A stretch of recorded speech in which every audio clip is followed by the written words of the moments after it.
welcome to the San Jose Hockey Now podcast. I'm Sheng, editor-in-chief of San Jose Hockey Now. You can also find my work at NBC Sharks and on Twitter at Sheng_Peng. I'm Keegan McNally. You can find me at halfwall_hockey on Twitter, my website, half-wallhockey.com, or at San Jose Hockey Now. It's World Juniors Week and also New Year's Eve. Yep. And we have an exciting show today. We're going to talk actually a lot of World Juniors today. Keegan's going to share some of his impressions getting up, watching all the games here. Also, too, we're going to talk about just the Sharks at the World Juniors over the last 30 years or so. And, we know it's a big honor to be selected to the World Juniors, but what does it mean in terms of a prospect's NHL chances? How many Sharks prospects at the World Juniors have hit? The Sharks have 6 World Junior prospects this year. Is this the most that they've ever had at the World Juniors? Yeah, and we're going to look a little bit about the how likely it is that prospects make the World Juniors, and also how impressive it is that the Sharks have 6 prospects this year compared to past years. And before we get into all that, I think we'll do a quick recap of the week. It's been a short week so far for the Sharks. Sharks are bad. This is like the running joke of every single week. Sharks are good or Sharks are bad. Sharks are bad this week. Keegan has protested by not wearing any Sharks gear and recording elsewhere too. So yeah, I'm not even in my home. That's what's happened. No, I'm on vacation and in sunny Florida. So it's a great place to be in the middle of winter. So I'm wearing a dark teal, which does resemble, actually resembles the teal that the Sharks wear now, which is the bad teal. So yeah. So there you go. We're just we're emulating the badness of the Sharks. But yeah, they only had yeah.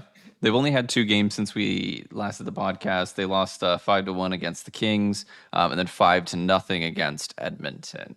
We don't want to break down every single game because it was bad.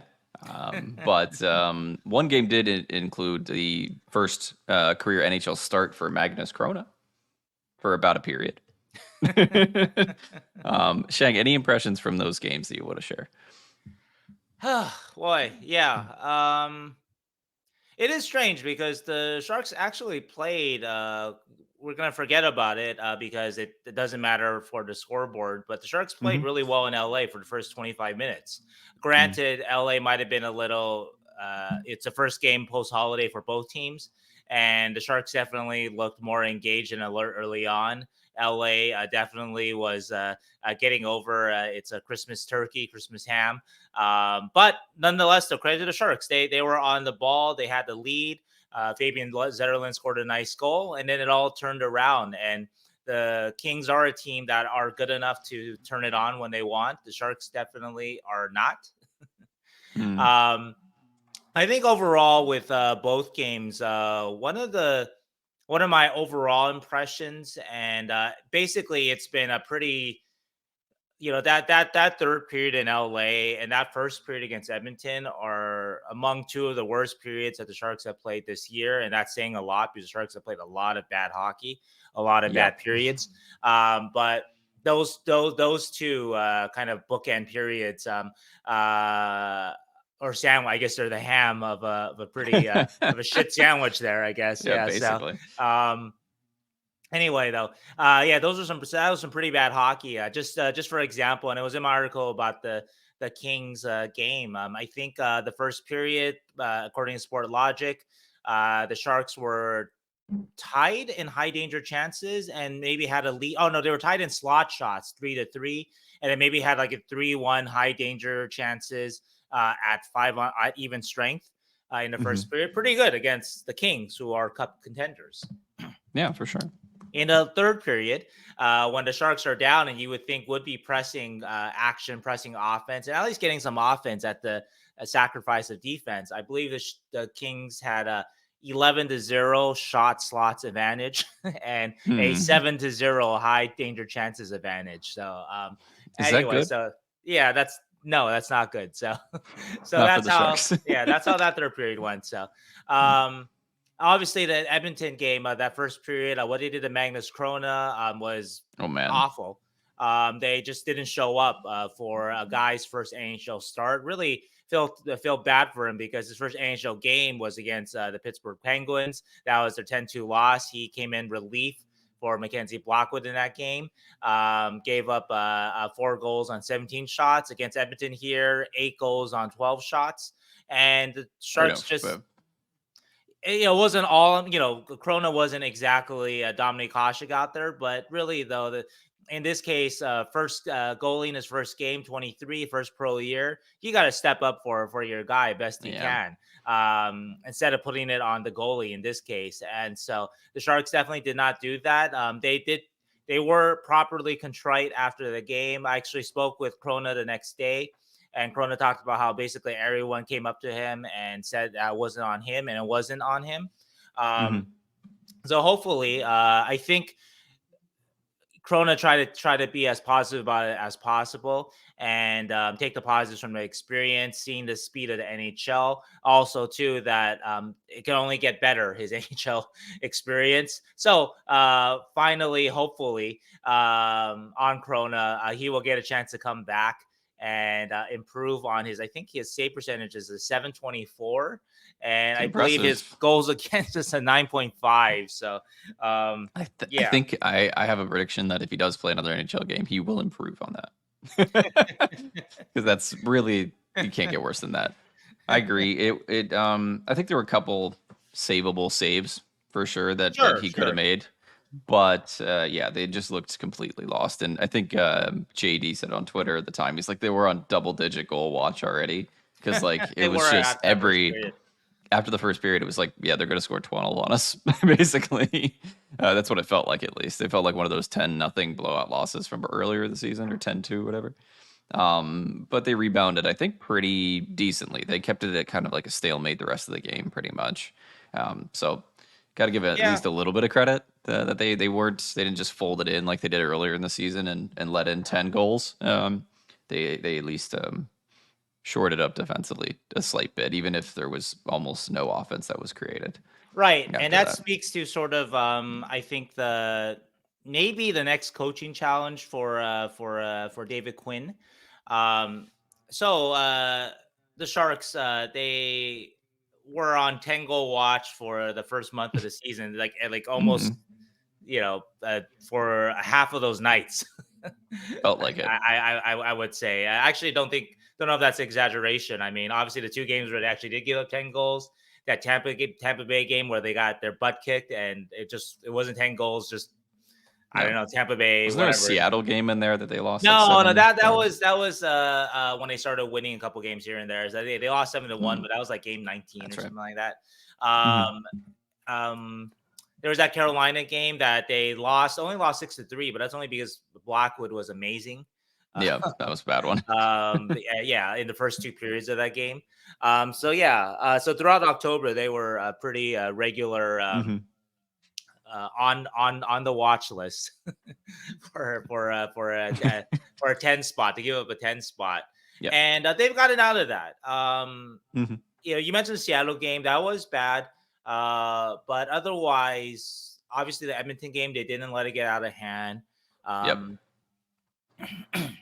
But I think though the greater point though is okay. So they've gotten over that barrier that they've been I don't know how to say it.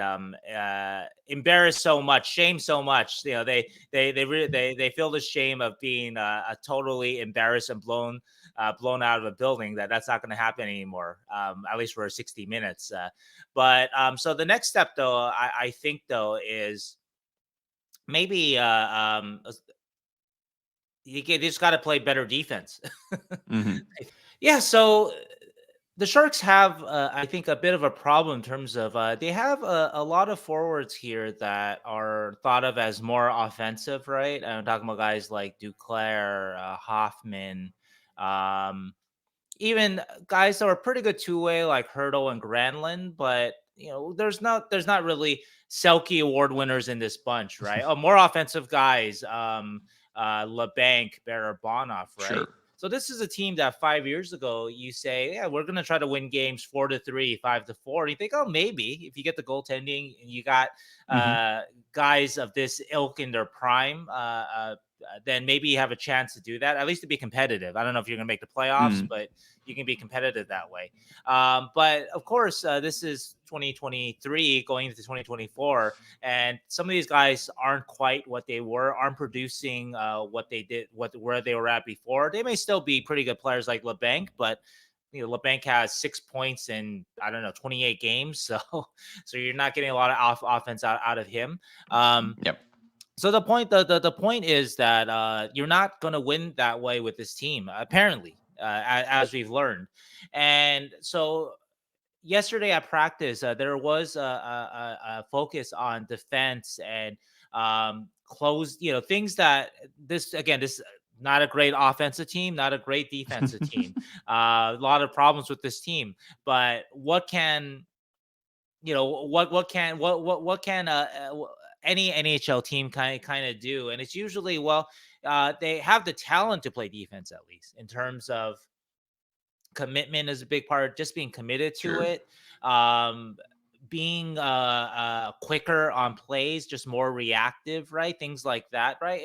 It's I guess it's more possible to build a defensive team that can be competitive than to build an offensive team that can be competitive, right? I think that's the sort of the Yep. general, like, It's we got you don't have enough talent to win on talent alone, so right, you have to that kind of thing. right. And So so the problem though with that though is that this team, like I've said, is not a natural born defensive team either. A team of let's say a couple of Tomas Turtles, Logan Coutures, a couple young players, and a bunch of Ryan Carpenters and Nico Sturms to fill out the rest of the lineup might have a better competitive chance than trying to very get very true. I don't know, not to pick on somebody like a Kevin LeBanc to play a grinding role. Hmm. And of course, the obvious thing is, well, why don't you guys just why don't you just let these guys play offense, right? That would be the obvious question. But like I went back to, though, this isn't 2017. This is 2024. These players aren't who they were in a lot of cases. And Yep. what happens if you go more offense, and what happens to your defense, what happens to your goaltending, right? And that's how you lose games 10-1, 10-2, be down 4-0 in the first period against Edmonton. Yep. So we've seen what happens with this team when They've tried. when they're not 100% engaged on the defensive end, like in the Hmm. Edmonton game, right? Or the first period of the Edmonton game. When they take off entire games, like they basically did against Vancouver and most of the Pittsburgh Sure. game, right? It gets not just ugly, but we've never seen this in any NHL. Horrific, right? Yeah. And And so I think it's an interesting challenge for Quinn. It's I don't envy the task to try to make this team more competitive, to try to get, and I mentioned all the guys that are considered more offense first on this team. Let's not forget too guys like Eklund, Zetterlund, young players that have a lot of talent, but they're not very refined defensively either, right? We saw mhm. that with Zetterlund in the Edmonton game, letting Hyman get behind him. That was inexcusable. Just beat him to the front like that. Eklund has had some defensive blunders too, so let's not remove him from this Sure. equation. So, as talented as they are, all the good things they've done this season, guys like that, definite defensive issues too. And so you're Mhm. trying to build a more defensive team out of, you're trying to fit a lot of square pegs into circles. And if you try to fit the square pegs into squares, though, the team is bad too. It's just part of the point too. So it's not Mm. like David Quinn is holding back a Connor McDavid or whatever of this bunch. To be honest, Yeah. right? So anyway, I guess a roundabout way of what I'm saying is that I think that's the next challenge I'm interested in watching for Quinn. for the Sharks. If you can mold them into even passable team defense, competitive. I think competitive is the word we're looking for. They're not going to turn into the 96 Florida Panthers, a low talent team that grinds its way to the final behind Sure. a star goalkeeper like John Van Beesbrook. Trying to think of other examples, or New Jersey Devils teams in the past with Marty Brodeur that weren't exactly Sure. star laden, but able to grind their way to victories. Right? We're not going to get that here. I mean, look at the record. There's no hope. Eat Arby's with the There's Sharks no team. hope, Peter. But You, in terms of Quinn and just sort of what is what because if you look at a coach, right? A coach is not necessarily worried about the trade deadline and what Mike Hoffman's going to get. Is not worried about Will Smith, right? And what Will Smith is going to bring to the team 2 years from now, or a year from now, is Stephen Ellis, who was on our podcast last week, predicted. He's not worried about. He's worried about just winning now, right? And so, how do you win now with this particular team of misfits, outcasts, young players who aren't necessarily ready for playoff caliber hockey, and a couple of loose stars like Hurdle and Couture in the win, kind of there, right? How do you form this team into a team that can win, that can play together, right? And so, that's the challenge, I guess. Yeah, that's the I think challenge so. for Quinn coming up. Yeah, I think so. We moved from embarrassing to bad, which is good. Right. And then we got to go from bad to like fair or passable, I guess, is the next step. But it's slowly we moved in the right direction, but you're right. The team defense is going to be the only thing that's going to keep them in games, right? When the other team's offense has an off night and they can't put anything through, like that, those are the games that you can win and sneak out with a goal, and win undeservingly, maybe is the way to put it. You'll need good because your goaltending. offense is not good enough to, and they get good goaltending for a night or two. There's also been a couple wins for the Sharks that have just been like comeback wins that maybe they also didn't deserve to win in terms of got hot a little how bit, badly. Right? They got a little hot and they found some of that offensive spark, but it seems like it's kind of dwindling a little bit in the past couple of weeks. So I think hopefully Quinn's recognizing that too and is adjusting for their team defense. Not that we're gonna expect miracles in the new year, but it's maybe a little bit better. So I forgot Zadina too as another guy that is just really raw, right? There's some talent there, like with Eklund and Zetterlund, but really raw defensively and sort of the details of the game. And I wanted to add too, as a corollary to sort of what I think Quinn is trying to focus on here, that working on this kind of stuff, like we know William Eklund has offensive talent, right? We know Zadina has offensive talent. But if you can get these guys to play within a good defensive team structure and learn that right now, and they start to do that on a more consistent basis, you're going to make them better winning players next year. Maybe not this year. Maybe that winning part is going to happen this year, but maybe next year, maybe 2 years from now. And so I think that's the part that is interesting to see in all this, to see how those specific players who they're hoping are the future of the Sharks, how they kind of fit into this mold. And so anyway, I'll write more about it. I'm sort of giving stuff away here, but I'm interested to see this in the next, I don't know, as we try to get through this very long season, the next 10, 20 games, if you can start to kind of get them to play better team defense, even with all their limitations in that area.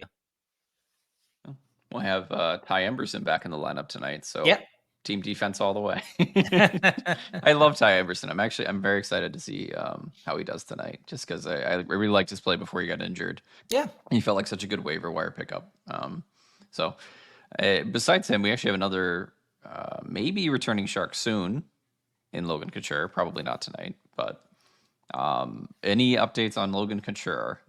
Yeah, I mean the news is all good.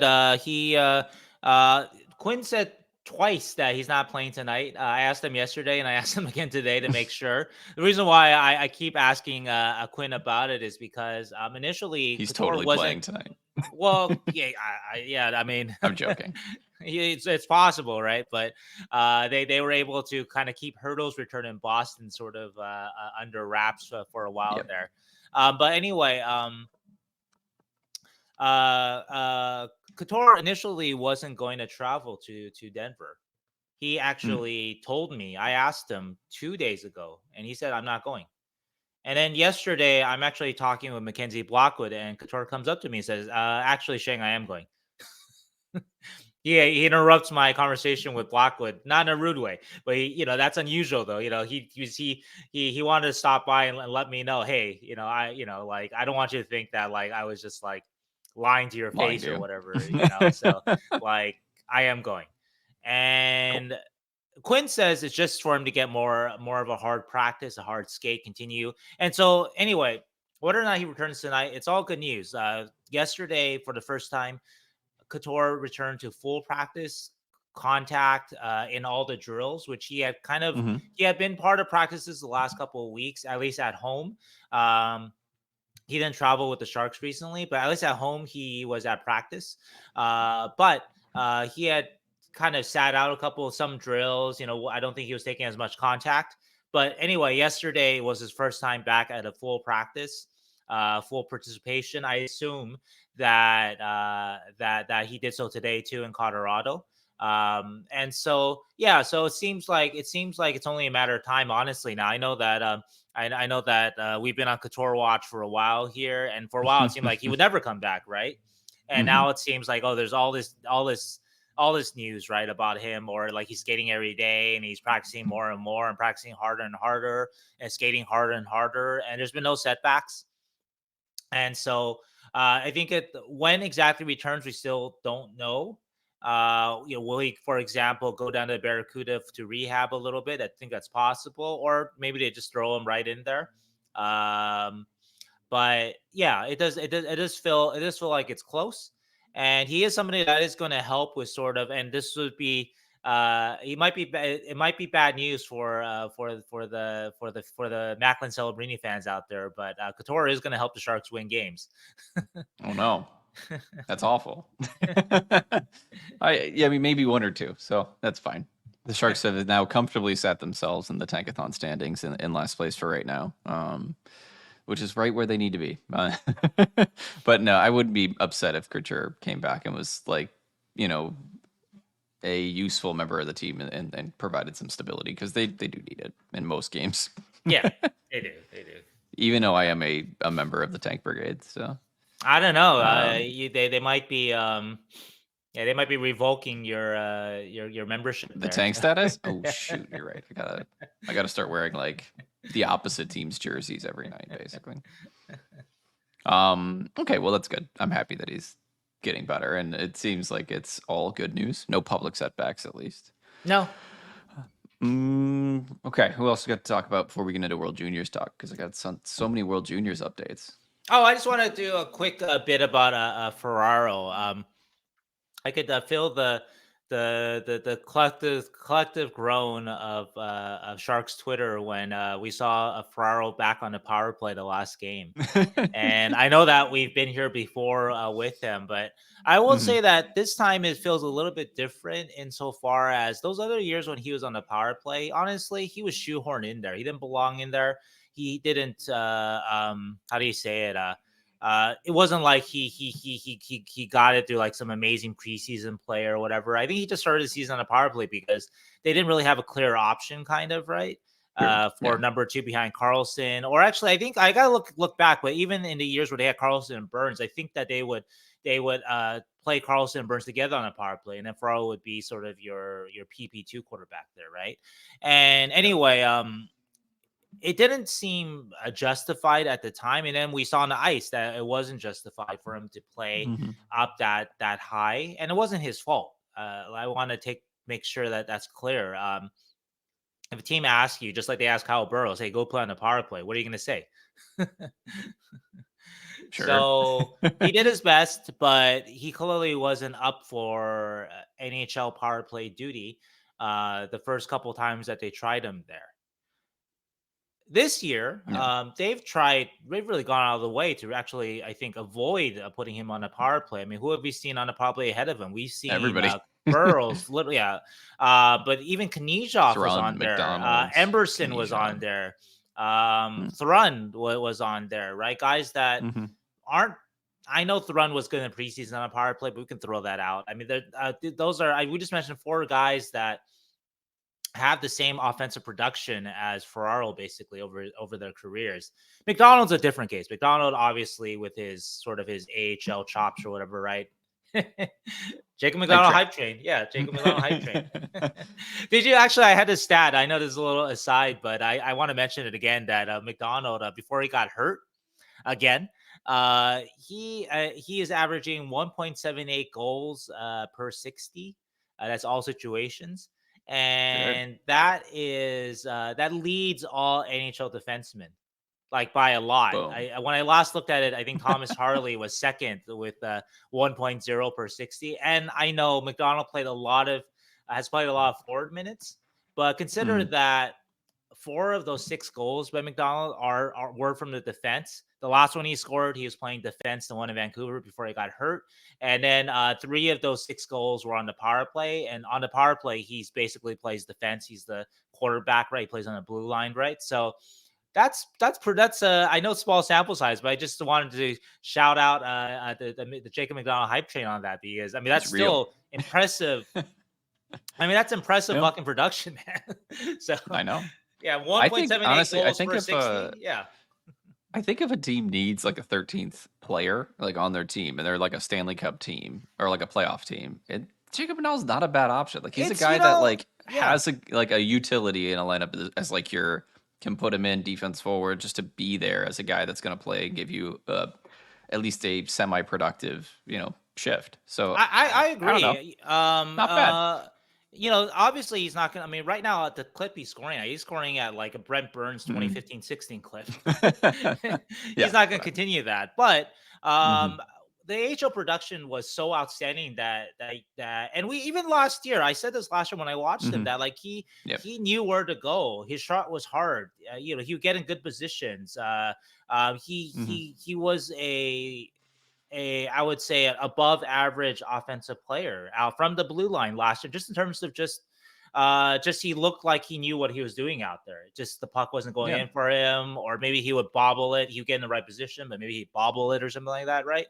Stuff like that. But you don't produce. I mean, I know it's the AHL, but you don't produce at the clip he was. I mean, he wasn't just like, oh yeah, I averaged half a point at the AHL level on defense, or I played some PP2 at the AHL level. He was a literal AHL all-star, popping in 20 goals from he was doing Brent Burns stuff at the AHL level. So if there is some legitimacy to his offense, which I think there is actually, again, I don't think the numbers will be there in the end, but he is actually a capable offensive player. He's also a capable defensive player, and also he's a capable forward. And so I think he becomes actually a pretty good 13th forward or 7th defenseman for a team. So I totally agree. So anyway, though, going back to Ferraro, though, let's get our draft pick for Jacob McDonald. Let's hype this up, and we can and then he can go off and win a Stanley Cup. And again, because he won with Colorado, Yep. Or at least he was on the team. I don't know.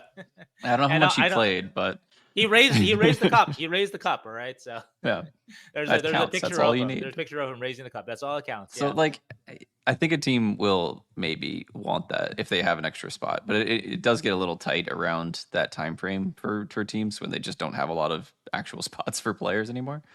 But you never know. Might get something from McDonald. But look, back to Ferraro though. Yeah, this feels a little more earned though. This power play promotion. I thought he looked actually pretty good on it against Edmonton, but that's obviously a strange game because the power play, they didn't get a power play until the second period, and by that point they were well out of the game. But But yeah, so I'm interested I to guess I'm saying I'm open minded about it. I'm not yeah, close to the idea that Mario Ferraro at 25 could have added a layer to his game. He's not 35, right? He's not even Jake sure. McDonald's age, 30, scoring like Brent Burns, right? In his Hmm. prime. So yeah, so I'm open minded to seeing what. I'm not saying that this is the Mario Ferraro that we were promised, right? Because if we look back to 3-4 years ago when Mario Ferraro burst onto the scene, right? He's going to be the future of the Sharks defense. He was going to be, stalwart defensively, do enough offensively that maybe he could be a PP2 guy, good PP2 guy, that sort of thing, right? Be like sort of a poor man's, not a poor man's, but like not quite Mark Edward Vlasic, but sort of a pretty good facsimile of a Mark Edward Vlasic in terms of being a shutdown D Hmm. guy and being able to move the puck capably, which Mark Edward did in his heyday. Um, so I think that is possible. I'm not, again, we've gone through this. They've tried for all in the parlay before. It's failed. But we have seen, again, we talked about this over the last month, last 6 weeks, real offensive instincts, I think, from Merrill. Just stuff that I think we haven't seen as regularly in past years, where last years I felt like he was forcing it and making a lot of mistakes based on that. Not to say that that's totally cleaned up. I mean, there was still forcing mistakes like his turnover in Vancouver, direct pass, right? That Yeah. led to a goal. But I think though that there is a overall offensive impact there, that a positive offensive impact that we haven't seen really ever with Mario in the last month, last 6 weeks or so.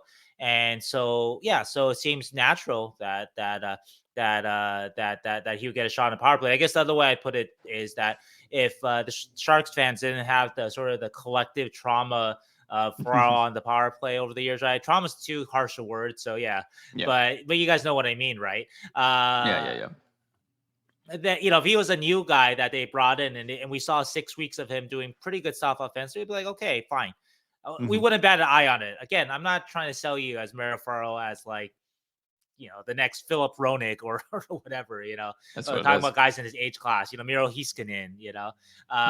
But I'm open minded to seeing what they've got from him in this position, and I wasn't alarmed by anything I saw. Actually, like I said, I thought he made some good plays against Edmonton on the power play, and so if Hmm. he does add that layer to his game, then again, going Yeah. actually going back to our podcast a couple weeks ago, that's a guy that maybe you want to think about holding on to. Yeah. I think my only qualm is that I do worry because Ferraro tends to overextend Sure, and he like has his whole get a career, little yeah, bit, yeah, to get a little bit more like he's going to fill every single hole for the Sharks. right. So I worry that if they put him on the power play, like it's going to turn into that kind of same thing where he's not focusing on the thing that like he's probably going to be good at for his career rather than trying to add more layers. He still has some work to do before he gets back on the power play. But maybe he does get a couple more points put up and he starts to get a little bit more offensive confidence if he's actually able to, you know, produce on the power play. So there's the flip side to it. That's the point that Quinn made to me when I asked him about it. That this is earned because of what he's done the last 6 weeks. Like he's Hmm. building this confidence. This isn't Yeah.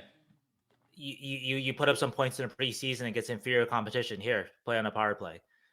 This Yeah. is against the best player, against the top competition, and he's been doing it. So yeah, but you're definitely right about the overextending part. I think he's cognizant of it too. I talked with Hmm. Ferraro about it yesterday a little bit, and he says that he's saying all the right things, and who knows if he can stick to it. But he says that yeah, I got here because I was just concentrating this year on what I'm good at, and the Hmm. other stuff just kind of came, like naturally, kind of.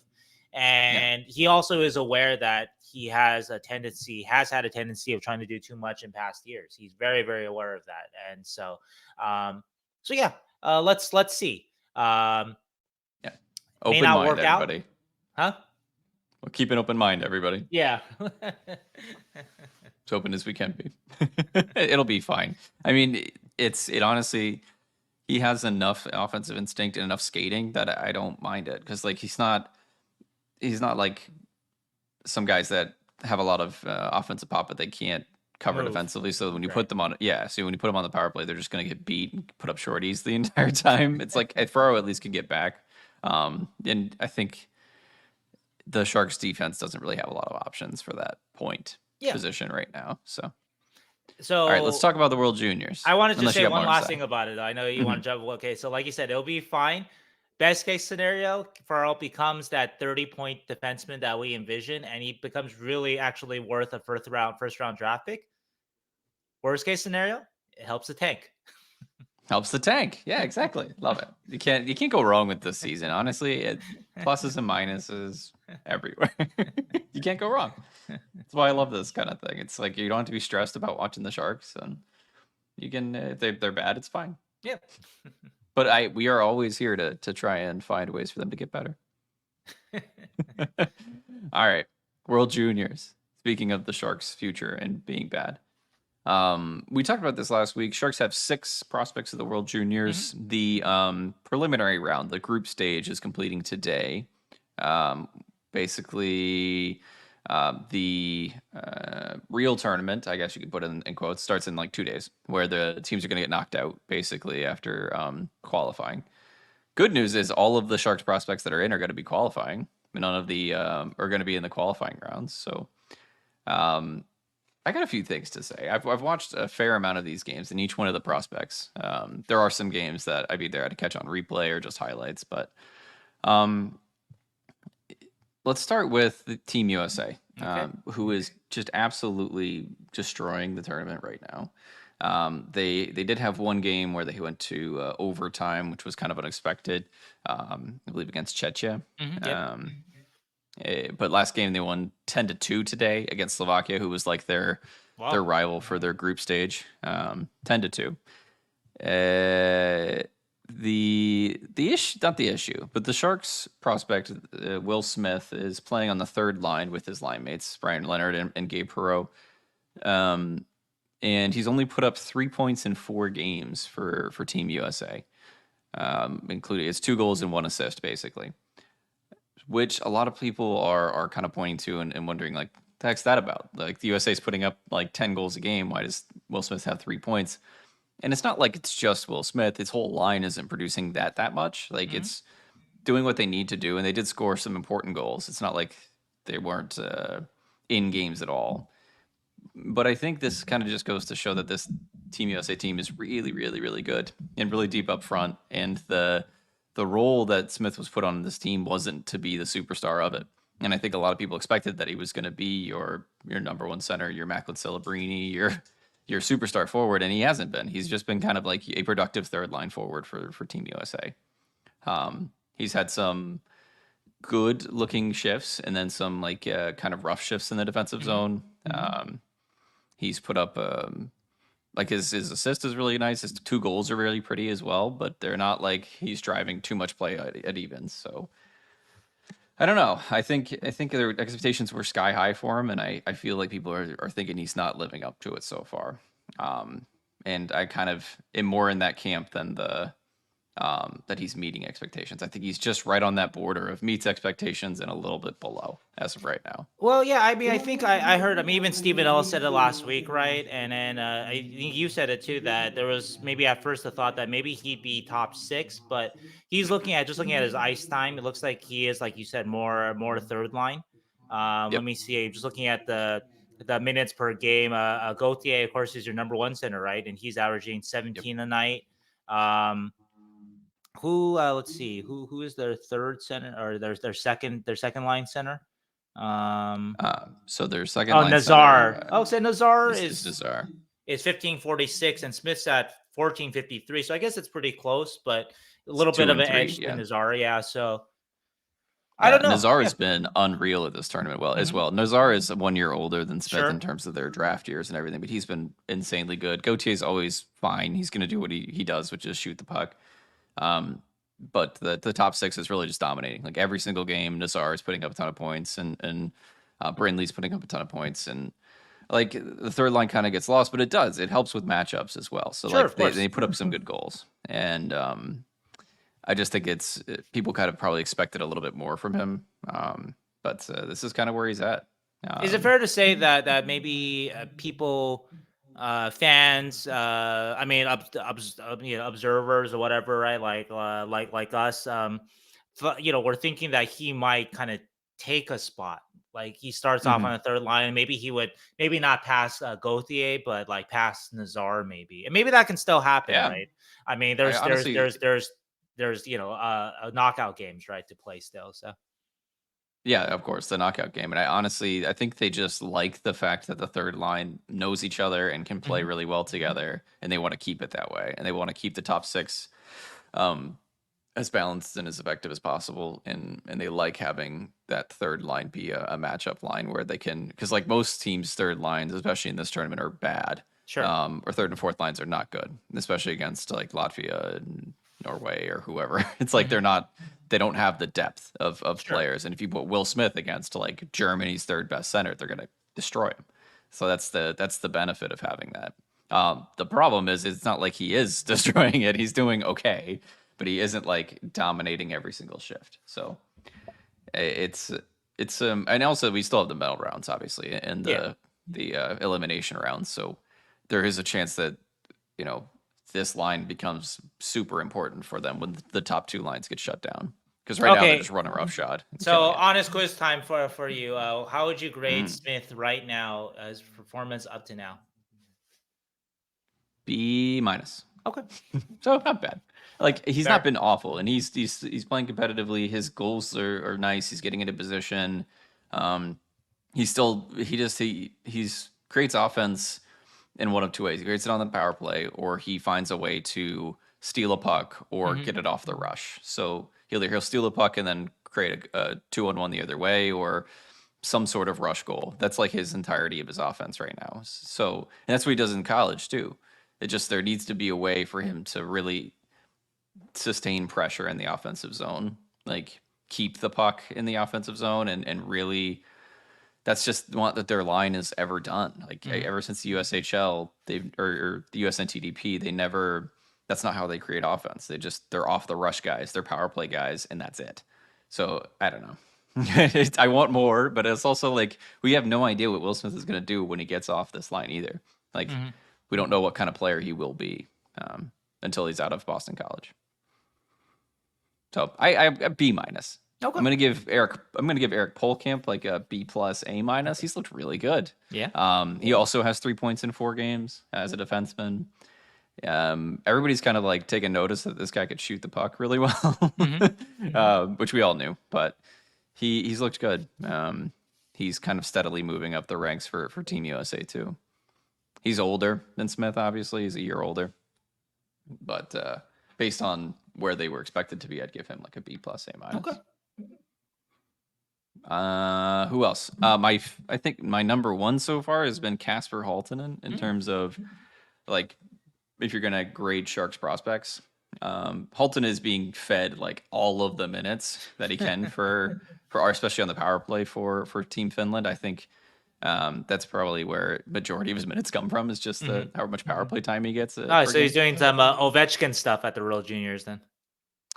And you know what? Like I've always said this about Halttunen is like, oh man, you really worry that he's just a shot, but like he really does have a good shot. And like when you compare it against all of his other peers, it's like, and he's also just not like he's doing a lot of Ovechkin stuff. He's driving offense with his shot, and that's honestly what you can ask for of him. And he hasn't looked like he's floating or out of place otherwise. He's still like competitive. He's still hitting a lot.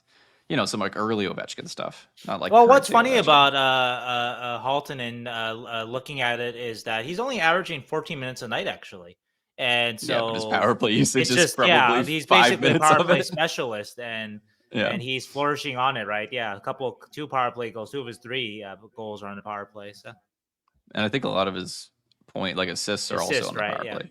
Yeah, because he'll shoot the puck and then rebounds happen, and then bam, that was like the tying goal for them today against Sweden was he shot the puck and then chaos happened. Eventually it ends to a guy who taps it in open net kind of thing. I think he had 3 points today against Sweden, which that's also the thing is like the World Juniors, you can put up 6 points against Latvia or Norway And then it's like, great, you put up 6 points against Norway, but you put 0 points against Canada or Sweden Right. or, but like he put up 3 points today and like was a huge reason why Finland won that game today. So like that's what you want to see is against top competition, especially a team as good as Sweden, who's defensively very responsible, that you're able to do that.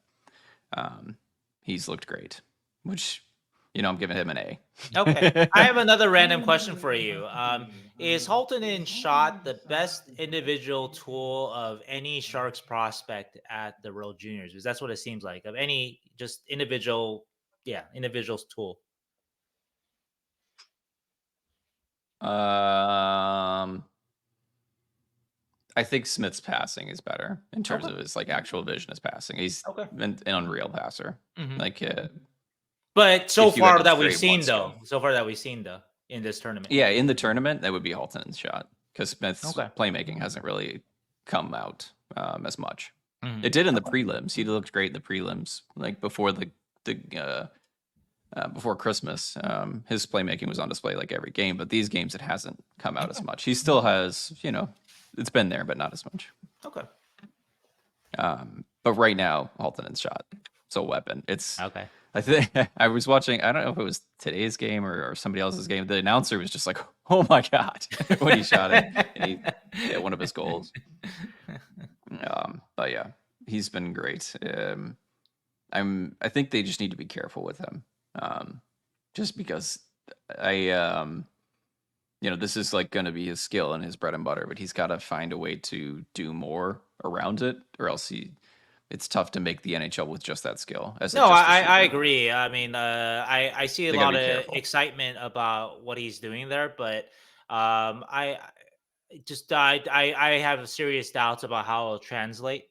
Yeah, and so yeah, I don't really We'll see. yeah, I don't get too excited about seeing a massive howitzer murder teenagers. Yeah, on the power play mostly as well. It's like, yeah. So but there still needs to be a lot more development with Halttunen, but there is also the tools. So it's like you're really hoping that he's not just like a 5'7" dude sniping like crazy. He's 6'2" or whatever he is, and big and hits and can skate well. Then there's a mind there offensively that I think he really loves to shoot that puck. He never found a puck he didn't want to shoot. So you just really hope he gets a little bit more patience, I think. Like you occasionally see it with like Ovi too, and we use Ovechkin as like a comparable only because he's the one guy in the NHL that's maybe not the only guy, but one of the dudes in the NHL that's made his shot work. But like, there's a lot more layers to the superstar of Alex Ovechkin's game over the years that people don't realize as well. Well, and also too, like Ovi's shot is so good that just like Bedard's shot, right, was. You knew that Bedard was going to score some goals in the NHL just on his shot alone for his first year. Exactly. And Halttunen's shot is great for this level, but you're not going to plop him in AHL and put him on a power play and he's going to score 20 goals right now. I don't think so, at least. So, yeah. No, I don't think so either. Yeah, there's a difference between like generational shots and like great shots. Yeah. And that's what Bedard and Ovechkin have rather than he's just got a great shot. So he's working on it, but I don't know. All right, so who else we got? Team Sweden, we have two Swedes, Filip Bystedt and Mattias Havelid. Have looked great. They both have 4 points in 4 games, I think. They are doing their exact jobs. They play together. Obviously, they play all the time in Sweden together, so they're very used to each other. But I meant this whole team Sweden plays together a lot. Sure. They're very experienced together, so. B-stats looked fine. I still want a little bit more physicality from him, but it's the same as I've always mentioned for him. But he's got some timely goals. He's in position a lot, and he's a defensively responsible center. So yeah, it looks like really he hasn't let sort of the tough start right with his SHL team kind of slow him down here, right? So I think that's a good sign. Yeah, I just wonder what kind of role he's eventually going to play in the NHL. Is he going to be more of your bottom 6 kind of guy that's just big, can skate well, has some offensive touch, but not enough to really get you into the top 6? Or does he really start to take more of a offensive role. I'm still kind of skeptical. I thought maybe after last year, but this year in Sweden, it hasn't really come around for him. Havelid looks great. He as well has a cannon for a shot, and he's a little like, it's not a bad skater, but like he's a little slow, and I think that kind of harms him in terms of his puck moving ability. But he's looked fine at this tournament. I haven't been disappointed with him at all.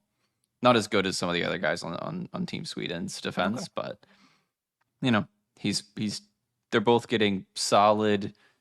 If I gave let's see, I gave Pohlkamp a B+, A-. I gave Halttunen an A. I'll give Bystedt a B+, and I'll give Halttunen Havelid. I'll give Havelid a I'm gonna go B+ as well. Both get B+. How did they look against Finland? Tougher competition, obviously. Fine. It was interesting because Sweden like killed Canada. Not killed. They won like 2-0 against Canada their previous game, and people were expecting the same thing against Finland, who's had a weaker team. Right. But Sweden Finland is always like I don't know what's a good comparable, like Alabama and Auburn football. Yeah, Red Sox, Yankees, Hatfield, anything McCoys, exactly. It doesn't really. It's really hard to predict what's going to happen. So, but I think they looked fine. There wasn't anything that they did that negatively impacted the team specifically. But I'm going to go with fine. Okay. And lastly, Jake Furlong. Jake Furlong's moved up in ice time. I don't know if you have his ice time around there, but yeah, I think let me pull it up. Steadily moved up. He's had a few 18 a night. That's like that's third actually, third pairing behind Lamoureux and Mattias. Yeah, that's pretty good. Yeah, and he's moved up too. Like it was starting off lower, and then he's come up into the second pairing, and he has 0 points in 3 games. I think they're actually currently playing as we're speaking against Germany, and he doesn't have a point in that one either. So probably have 0 points at 4 games, but that's not his role in either, right? Yeah, exactly. You never put Furlong on the team for him to put up points. You put him on there for breakout passes, steady defense, PK work, which he's providing. No, I think people are a little bit surprised that he's doing as well as he is, probably. But he's holding his own. I'm not. He's playing a similar role to what he does in Halifax, which is less like he's getting less power play time, but he's not embarrassing himself. I would say that he's doing pretty well. Giving him a B overall. Okay. So Will Smith, everybody's worst shark at World Juniors. That's the headline. Make it a headline. I think you also have to go by expectations, right? Like, sure, we expected a hell of a lot more from Will Smith than we did from Jake Furlong. Sure, and Furlong's meeting that expectations. Smith is just a little bit below where I think people expected so far, right? Okay. But the medal rounds and the elimination rounds are really where it's gonna have to come together for Team USA. Okay, so we have Halttunen as an A, and then did you give Pohlkamp an A, or did you? I gave him a B+ or A-. I'm gonna give him an A-. Let's give him an A-. Okay, give him an A-. A-, and then 2 B+ and Havelid and Bystedt, a B in Furlong and a B-. Okay. I'm sorry, Will. I love you, but and he's gonna make me feel like shit in like a game when he has like 3 goals and an assist, and like, yeah, I'll feel good. So you're still, I mean, of course, everyone always says World Juniors, take it for a little bit of grain of salt. Don't get too high, too low on guys on this small sample size of games. But you're still feeling pretty good about this set of prospects after the round robin. Yes. Yeah. I mean, in terms of where I think this, and we'll talk about it just in a second, in terms of compared to prior Sharks prospects years, this is like lights out better than what we've had in recent years in terms of at the World Juniors. And that's what we're about to talk about. Yeah. So I feel pretty good. I think, yeah. So let's dive into that. The Sharks have 6 prospects, right? Yep. Sheng did a lot of digging. I as well did a little bit of digging to find out when the last time the Sharks had 6 prospects at the World Juniors. So take it away, Sheng. When was the Yeah. last time? It's been a long time that they've had anywhere close to that number. And I want to say before we get into it that some of this research was all done kind of quick and dirty, so we might have missed some guys, especially in the '90s, to the information about the rosters, and also too, I guess, who had the rights to this particular prospect at that time are a little bit sketchy. Just for Yeah. example, this is something that Keegan looked up. 2015, the Sharks had 5 prospects at World Juniors, 5 drafted prospects: Noel Rod, Nikolai Godobin, Mirko Mueller, Julius Bergman, and I think it's Frederick Bergvik. I Mm-hmm. think, I'm not sure. I don't quite remember I think it's his first Frederick. name. Yeah. Yeah, but anyway, Timo Meyer also played at the tournament too. But at the time, though, Timo was not drafted by the Sharks, so he doesn't count Yep. in that 5. So anyway, that would be the last time that we've been close to that. And I'm gonna come out with the story with, you can see the spreadsheet that Keegan and I have made up here, all the prospects and whatnot. But in 2021 they had 4: Hadika, Raska, Spiridonov, and Knyazev, and that didn't work out. But anyway. It's 4. It's definitely 4 of the Sharks prospects of all time. They have 4 But of the anyway, though, yeah. And like I said, we have 5 in 2015. They have a lot of 2s and 3s, so a lot of kind Mhm. of rough kind of years in terms of this crop of prospects. Um, under the sort of the in the a lot of the Doug Wilson era. And Sure. so yeah, so I think that stands out. 2006 to 2008, they had 0 WJC representatives. At least we're pretty sure that, just again based on our research. They had a couple Yep. guys that they would draft eventually. Again, I want to stress that they would have guys that they would draft eventually. Like 2008, Hari Satari. Yeah. um, tomato. Anyway, he played in a 2008 tournament, but again, the Sharks hadn't drafted him yet, so he doesn't count. Mhm. So anyway, so Yeah. 2006 to 2008 is 0. And then we have a lot of 2s and 3s. Keep in mind too that guys like Patrick Marleau never played in the World Juniors because they graduated. Yeah. And so that also skews things too, of course. But I think it's noteworthy that the 6 that they have this year, just how many that is compared to past years. And you have to go back all the way to 1996 and 1995. So the Sharks had Wow. eight World Junior Championships representatives in the 1996 WJCs. That's the most they've ever had in team history. And 1995 they had 7. And so that makes this year's 6 the third most in franchise history, which is still pretty impressive. And so The anyway, just to most in rattle off, 27 years, right? yep, the most in 27 years. And so just to rattle off the names, just to call back some names from the past. And some of these names I honestly Yeah. won't Good NHLers though. yeah, some of them, yeah, I won't be able to say some of these names, but Brian Swanson in 1996, Alexander Korolyuk, who everybody knows, Timo Jorge, Yarvi, the dentist. Marco, yep, the dentist, Marco Makinen, Mhm. Vesa Toskala, Mika Kiprasov, Mikhail Bros. He's Czech, so it's spelled Bros.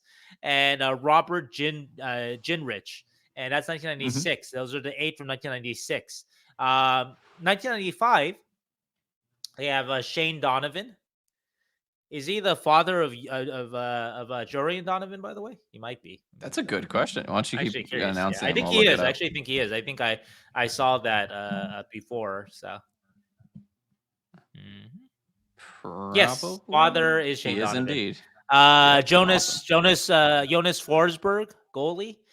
Jeff Friesen, Korolyuk again in 95. Vlastimil Krupa, uh, Nice. uh, I think it's Angel Nikolov and Vlatko Rada, and that's another one of the side things that we try to look for when we identify these Sharks prospects at the World Juniors.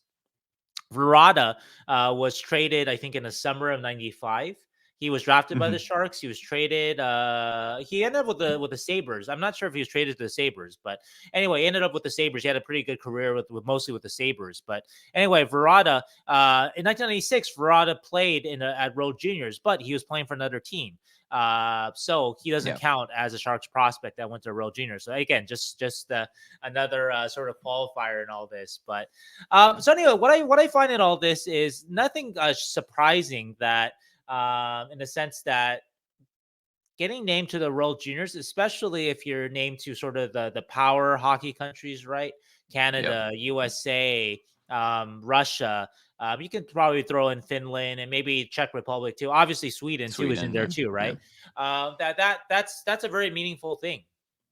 And that's a good sign for a guy's chances to make the NHL. And so if we're looking at this this particular, not just make the NHL, but have an impactful career in the NHL.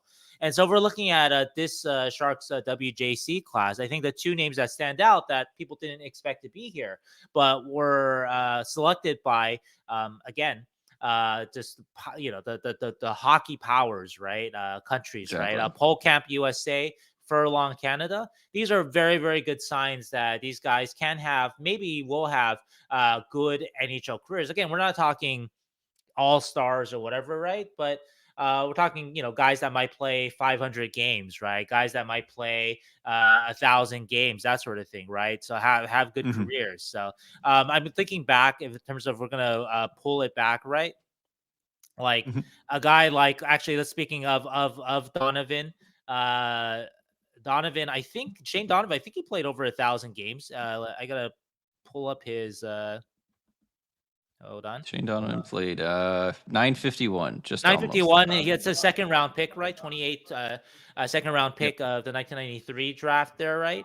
A guy like that, I think, is a good example. A guy that Furlong and Pohlkamp are defensemen, but those are the kind of careers that if Furlong and Pohlkamp have that kind of career, a Shane Donovan career, I think they would be thrilled. I think the Sharks would be thrilled, right? Considering where they were drafted, right? I think both in the 5th round. Both 5th round, yep. Yeah, and so I think that's the takeaway from that I have from all this, that it's a good year for the Sharks, obviously, and it's a meaningful thing too. It's not this is not we've seen years where I'll just throw an example. 2017, Latvia. Rudy Balzers made it, and Rudy Balzers has had an NHL career and was a pretty good NHL prospect for a while, right? But also too, because his team Latvia, not a very deep team, Carlos Cooks made it too. And it's Kutsky, I think it is Kutsky. No, it's Cooks. Actually, I think Cooks? I wrote a lot of stories about him a couple of years ago, so I'm pretty sure it's Cooks. Anyway, though. Great. That was Kutsky. He's a guy though. Yeah, I mean, not to single out anybody, but he's a guy that he's not making Team Canada in a million years, right? And for sure. So yeah, that year was Latvia, and Denmark that were the Sharks representation. Right. And Blichfeld was an okay prospect, so maybe Blichfeld would have made another roster, Finland, Sweden, who knows? Same with Balzers, right? They just happen to be like top guys on very, very weak teams. But Cooks is a guy, for example, that wouldn't have made it for I think any of the power teams. Likely, I don't think so. And so anyway, so again, that speaks again to where Furlong and Pohlkamp have kind of surprised since they were drafted.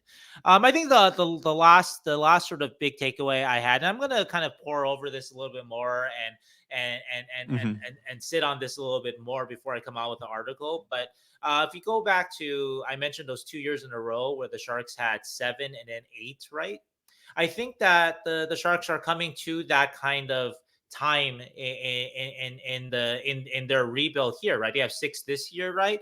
I mean, next year, what Yep. do you think? Who goes back? I mean, Smith, if he's not playing with the Sharks, Smith, he yeah, goes back. Halttunen, right? Probably goes back, right? probably those Um, two. yeah. You'll And probably so have you have Musty and Musty, Cagnoni involved. Yeah, right? Cagnoni maybe. Right. Whoever they draft this year, right? Macklin Celebrini. Exactly. Yeah. Yeah. um, Or he's not gonna go back. He'll be in the NHL. well, that's true too. Yeah, yeah. But Um, there's a chance though that they can match this next year, or yeah, even maybe even surpass it, right? And yeah. so yeah, so I think I if we look back 1995, 96, right? Those were tough years for the Sharks, especially Hmm. 1996. 1995, 96, 96, 97. They were both out of the playoffs, right? But this sets up. So from this group, I mean, obviously not everybody's going to hit, but from the group of prospects I mentioned, Yuk had a very good NHL career.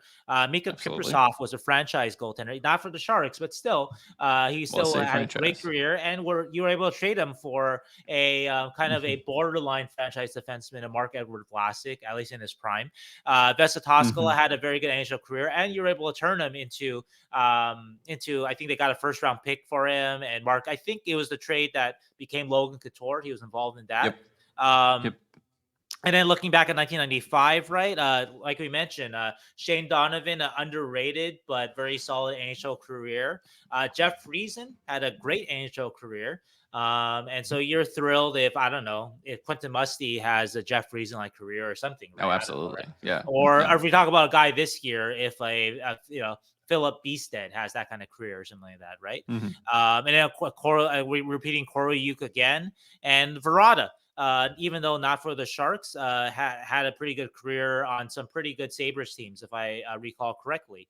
Yep. So yeah, so I think I think I not to go with the easy thing to say here, but I think things It's are good. looking up. Yeah, things are looking up, and I think again Yeah. I'm going to That's stress Furlong and Pohlkamp, just the guys that that's a testament to picking guys out that weren't obvious, guys that developed, the surprise guys, and those are the guys that are going to kind of like, you have your elite guys, your Will Smiths, whatever, that any of us can sort of pick out and draft. If we were had that job, we can, of course, we true. had to figure out. But we could reasonably pick out like, okay, we have the number 4 pick, we're going to pick Will Smith. But the pole camps, the furlongs, those are the testaments to your scouting staff and to your development team. In the It's a good sign, and I think a few of these guys are very likely to have NHL careers that are on the current roster for the Sharks, right? So like you can pick out Smith, you can pick out Havelid and Bystedt in some way to have some sort of NHL career. I think it's still a while away, but then the other guys, Pohlkamp, Furlong, Halttunen, um, this is the kind of step that they need to take to be like considered for the future to be in the NHL, and it's good. I'm not knocking it, and I think Stephen Ellis said it best, where better times are coming, or whatever he said, for the Sharks, and it's the truth. Like if you look in 2015, which is the only one between 1997 or 1996 and now that was even close, which was 5 players. Right. It was Noah Rod, Nikolai Goldobin, Mueller, Bergman, and Bergvik. And like, yes, Noah Rod was a decent prospect, but he never came over. And Yeah, maybe second we round hyped him pick. up a tiny bit. But I think even him, he's below other second round picks like Bystedt and Havelid in their development right now, Halttunen. where he was then, and Halttunen as well, second round pick. Yeah. I think they're all above him. Goldobin was a late first round pick, kind of like in that musty time or period of picks, and he was hyped up at 2015 levels, right? Easted. Yeah. So, like kind of around Bystedt. Yeah. But Mueller, Bergman, and Bergvik. I mean, Mueller, obviously, we all know the Mirko Mueller saga. I He was mean, picked this too is a high, cautionary tale, but but go ahead. yeah, but I guess there is a little bit of cautionary tale of hyping up defensive defensemen that get to get to go to the World Juniors like Furlong. But he wasn't a first round pick; he was a 5th round pick versus that. And Yeah. Bergman and Bergvik obviously never had careers. I just think that the quality when you're relating 2015s to now, and the quantity is both. Like they're just so much better than that roster for the Sharks. Yeah, looking I at the think. 2015, I think Miller he might have been the Will Smith, even though he was a mid first round pick. Like the hype on Miller Sure. was really strong. It was That real. people thought he was going to be, I think at least a top pairing defenseman. Not Turned out he's necessarily. like a 200 game defenseman, but that's Yeah. it. Yeah. But yeah, so it's also a cautionary tale too. So I'm not necessarily automatically, we gave you sort of like, well, what could happen? Mm-hmm. 1995, 96, you hit on, I mean, half those guys had, I think, a pretty decent NHL careers, and you had Yeah. a Some of couple them of, superstars or well, yeah, stars at least. Mika Kiprusoff was a Sure. franchise guy, and Friesen was definitely a top six guy at least, right? And Korolyuk too was sort of on the fringe of that too, or was Yeah. actually, I would say, yeah, he just didn't play long enough in the NHL, Yeah. and so you can have that happen, or you can have 2015 happen. Which is where nothing, but yeah, you just really have to look at both the quantity and also the quality of the players that are selected. Sometimes that's easy to do because like it's all players that are selected to Latvia or Slovakia, not to shit on Latvia or Slovakia or whatever, or Norway or whoever the bad team We're is kind for of that shitting year, on because them. it kind of it goes up and down, right? Like Slovakia wasn't amazing for many years. Now, like Right. I think they're going to be second in the group stage for this year, which is crazy. So stuff happened. And Latvia has had a bunch of great looking games recently, past couple of years. So anyway, the point is like you just got to take both the quantity and the quality.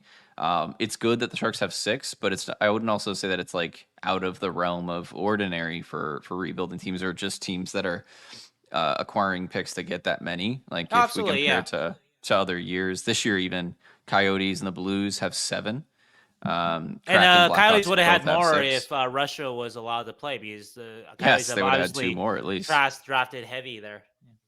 Yes, they would have had more for then. Kraken and Blackhawks have 6. 2023, the most was 7 with the Canadiens. 2021 was 9 with the Kings. And Red Wings had 7 that year. 2020 was also 9 with the Kings. 7 Arizona in 2020. 2019 was 7 with both the Flyers and Canadiens. So Can I you think read 6 off? is a good number. Yeah, I'm curious, the older ones, how many of those guys hit? So 2019, we can get a reasonable sense of where these sure. guys are. So yeah, how In did 2019, the Flyers 7 were Saint Ivani, who is I think he's an AHLer right now. Okay. Cates, Okay. Farabee, Yeah. O'Brien, Ginning, Urson, and Frost. So far, Frost has had an NHL career. Obviously, Farabee is in an NHL career. Farabee and Cates are pretty good, right? And then who's Cates, after Farabee? There's a guy that's doing pretty well too. Yeah. O'Brien. I don't know if Not that's O'Brien. Liam Not O'Brien or O'Brien. not. No. It should be I think That's Jay O'Brien. Yeah. So they didn't yeah. sign him. So They let him walk. Yeah, but they let him walk. Urson, who's I think their backup goaltender right now. oh, okay. And Frost, Morgan Frost. He's had Oh, an NHL career okay. as well. So Farabee and Frost and okay. Yeah. Cates. And Yeah. Cates. Okay. So 3.5 so far out of the 7 Yeah. have made the NHL. I'm going half because the goaltender, but he's made it. In terms of being like, honestly, if you get a backup goaltender out of any goaltender you draft, you've made it in terms of drafting Yeah, goalies, I because guess it's just outside of so the shitty. yeah, right. So How about the Canadians Canadians? Yeah. they had Brooke, I don't know his first name, Suzuki and Poling, Okay. Caden Primo, Yolonen, who's playing, I think, with them now. Mhm. Romanov, who's playing with the Islanders. Sure. Jacob Olofsson. I don't know if Jacob Olofsson's playing, is he? But anyways, at least Yolonen, Romanov, Poling, Suzuki, and Caden Primo. Is Caden Primo playing? Yeah, he is. But I guess you get one star with Suzuki, and then maybe a couple of other useful-ish players, and that's not bad. Yeah, it's not awful. Yes, Caden Primo is a goaltender for the Canadians. Yep. So okay, but both of those, Just at least like curious. 4 NHLers Yeah. out of those groups. Can you read one more off to me? I'm just curious about one more team, the 2020 Kings, because of course the Yep. Kings prospect group has been hyped for so long. So Akil Thomas, Mm-hmm. Aiden Dudas, Okay. Samuel Fajimo, Yeah. Tobias Bjornfoot, Okay. Rasmus Kupari, Nuisinen. I don't know who that is. Okay. Alexander Turcotte, Kaliev, and Parik. Parik. Ooh, that's kind of a tough list. Yeah, not amazing. But then the Arizona that year had 7. They had Hayton, Michelli, Ty Emberson, Okay. Victor Soderstrom, Akurati, Yan Yannick, and Nussbauer. So they've had 4 NHLers there with Hayton, Right. Michelli, Emberson, and Soderstrom. Mm-hmm. Sharks that year had 1 Hataka. Anyway. And then 2021 Kings, like they had Spence, Byfield, Kaliev, Turcotte, Faber, That's a better looking group with Spence Bjornfoot. and Byfield, yeah. Yeah, exactly. Chromiak. That's a better looking group for sure. Yeah. I think I think you can reasonably expect, based on these lists, about half of the players there to have reasonable NHL careers. Yeah. That make these big lists, right? Well, that would be a good though, right? A good, like not like A good you NHL career. expect, but that'd be. I mean, if half of them hit into good NHL careers, then that means that you've done well here. Yes, exactly. Yeah. So that's what you want from the Sharks in the 2024 as well. It's like, Yeah. I don't think all 6 are going to have NHL careers. I think people want that to happen, but I don't think that's going to happen for the Sharks this year. Yeah, and again, we're talking You about want careers. It's half not of them. just appearing in NHL; it's having Yes. an impact. Yes. It's not just the Artemi Knyzhov 1 game in the NHL or the Jasper Weatherby 1 half season in the NHL. Yeah. I love you, Lord Jasper. But you want like a full, couple of seasons at least, and yeah. So half is what we can expect, I think. Which half? I'll keep trying to predict it, but I don't know. But I know I'm excited. I think it's going to be a very fun and exciting knockout round. We'll have another update, I think, probably by our next podcast. We'll have either the gold medal already decided or close to. So we'll see. That sounds good. Hopefully we'll get some I don't know, what's your dream I don't actually not sure about the brackets how it works out, but like what's your Sharks wet dream final? It's got to be USA versus who? Sweden? Yeah. USA Canada would be really, really fun. That's only Furlong though. Yeah. Well, I guess Mac and Celebrini if you're already picturing Celebrini and Teal, so yeah, you get to watch that whole like Celebrini show, and also just because like USA Canada is like again, it's Auburn, Alabama football. It's sure. But no, I think the possibilities are also kind of difficult. USA Sweden would be fun, and I think they're the 2 best teams in the tournament. Okay. So Canada's had like an up and down kind of tournament in terms of they just don't have the depth offensively to really be keeping up with, especially the United States. I think so. It wouldn't. I think honestly, the USA would probably beat them. And it wouldn't be as exciting as how deep Team Sweden is versus USA. So either one's fine with me. Let me ask you one last question. How has Celebrini looked? And if you're comparing Celebrini and Smith, are you kind of weighing it that Smith's team is deeper in a sense, so you're not holding that against? But of course, let's remember that Celebrini is a year younger too. Celebrini is a better hockey player than Will Smith, and just because he's not so one-dimensional, I think he's a more well-rounded hockey player who also has some elite skills. So if you're comparing like what kind of guys they are, he's like your Jonathan Taves like guy. He's got your almost all the things that you need in a first-line center. I mean, probably does have everything you need in a first-line center, just not yet because he's too young. But whereas so like comparing the two, it's pretty clear that Celebrini, he's not dominating like Bedard did in terms of this tournament. He's doing well. He's still putting up a lot of points, and he's but and he doesn't have that like otherworldly skill that Bedard does. But I think he's just a better hockey player in general than Will Smith. So Okay, so best case scenario then, Celebrini as your Jonathan Taves and Will Smith as your Patrick Kane then. I want to close, actually, it just reminds me of one thing I saw that I really love guys like Taves, of their game, I mean. Guys like Kopitar. there was a poll: who Sure. would you rather take? Also including their careers, Kopitar or Patrick Kane. And to me, it's like no question.